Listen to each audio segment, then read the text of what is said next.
حضرت زید بن ثانیہ رضی اللہ عنہ یہودیوں کے علماء میں سے تھے۔ وہ بہت مالدار تھے۔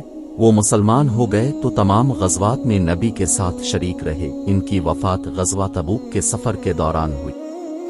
حضرت عبداللہ بن سلام رضی اللہ عنہ یہ بھی علماء یہود میں سے تھے اور اسلام لائے تھے۔ روایت کرتے ہیں کہ جب زید بن ثانیہ رضی اللہ عنہ نے نبی کو پہلی نظر میں دیکھا تو نبوت کی تمام نشانیاں پہچان لیں، مگر دو نشانیاں نہ ملے۔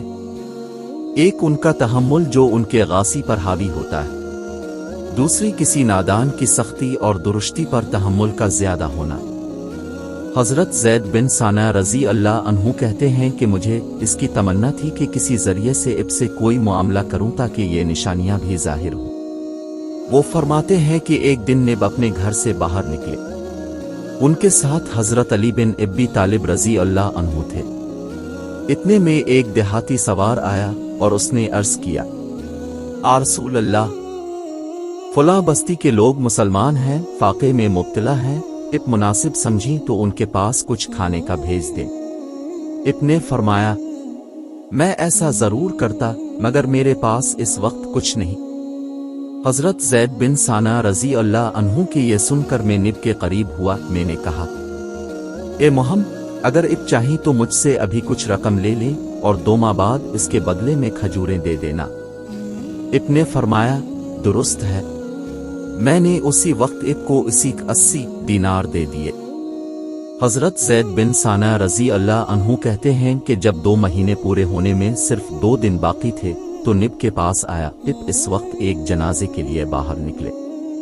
اب کے ساتھ ابو بکر رضی اللہ عنہ، حضرت عمر رضی اللہ عنہ اور حضرت عثمان رضی اللہ عنہ کے علاوہ چند صحابہ کرام بھی تھے۔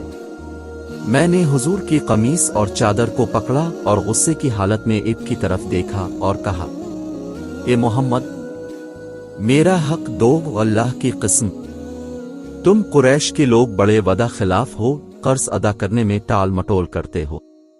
میں نے اسی طرح کی 2-4 اور باتیں کیں۔ جب میری نگاہ حضرت عمر رضی اللہ عنہ پر پڑی تو میں نے دیکھا کہ غصے سے ان کی آنکھیں گھوم رہی ہیں۔ حضرت عمر رضی اللہ عنہ نے کہا، اے اللہ کے دشمن، کیا تو نبی سے اس طرح باتیں کہتا ہے جو میں سن رہا ہوں؟ اللہ کی قسم، میں تیری گردن اڑا دوں گا۔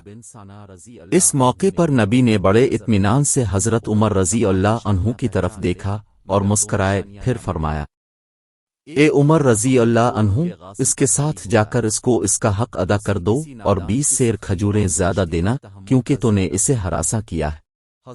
حضرت زید بن ثانیہ رضی اللہ عنہ کہتے ہیں کہ میں حضرت عمر رضی اللہ عنہ کے ساتھ گیا اور انہوں نے میرا حق بھی ادا کر دیا اور 20 سیر کھجوریں زائد دیں۔ میں نے عرض کیا، اے عمر رضی اللہ عنہ، کیا تمہیں معلوم ہے یہ سب کچھ میں نے کیوں کیا؟ یہ اس لیے کہ میں محمد کی ساری نشانیاں پہچان چکا تھا، صرف یہی 2 علامتیں باقی تھیں جو پہچان لے تم گواہ رہو کہ میں نبی پر ایمان لایا۔